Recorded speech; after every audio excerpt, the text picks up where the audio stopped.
anything before going for any ERP solution, I mean, as in typical business consulting, people will ask you 5W and 1H, which, when, why, what, something like that, and how, that is the last. So what for I need, I mean, first of all, why I should go for an integrated system? For what?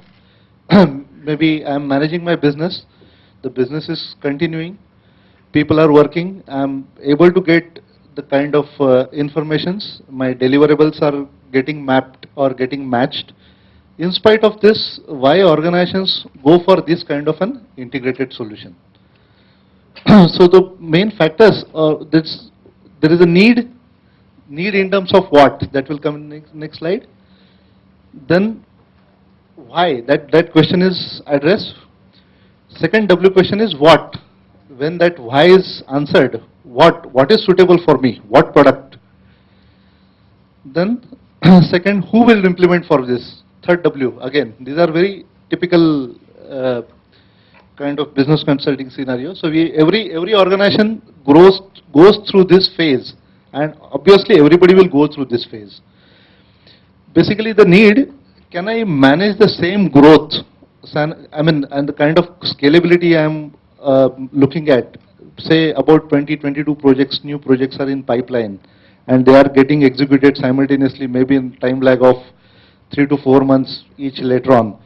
Then there could be two answers. Can I scale up my manpower base, where today I am having say 400 people, I can scale up to 1200 people or 1500 people.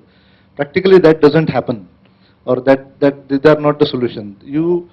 Today's scenario is most of the business is IT driven, or rather IT will work as an enabler for you to make your business grow properly. So from the growth perspective, whether your current systems or current kind of setup, can it manage the kind of growth you have in your plan, or what is the diversification of business? What you are doing only in real estate, or are you going to have some kind of entry in hospitality, say education, international schooling, not only buildings or even lease, many options are there.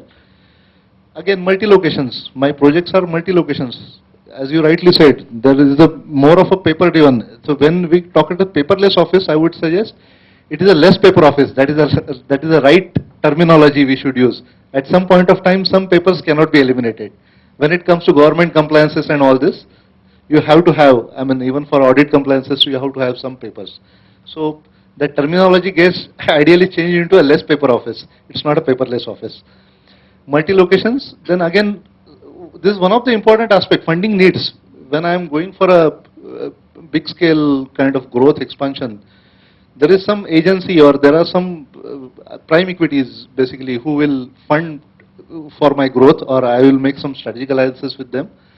Sometimes I mean, there is a kind of mandate, or this kind of requirement from their side also, that unless you have some robust or some kind of systems within yourself, then the entire agreement cannot work on. I mean, this is one of the factors even that gets, it's a ground reality. I mean, when I'm going for an MNC brand funding, they will obviously, I'm not talking about the SAP or Oracle, some kind of integrated system on an ERP solution, they will ask for. Then good governance, again, what kind of governance and compliances I'll be going for it. There's the clear visibility. So these are some basic factors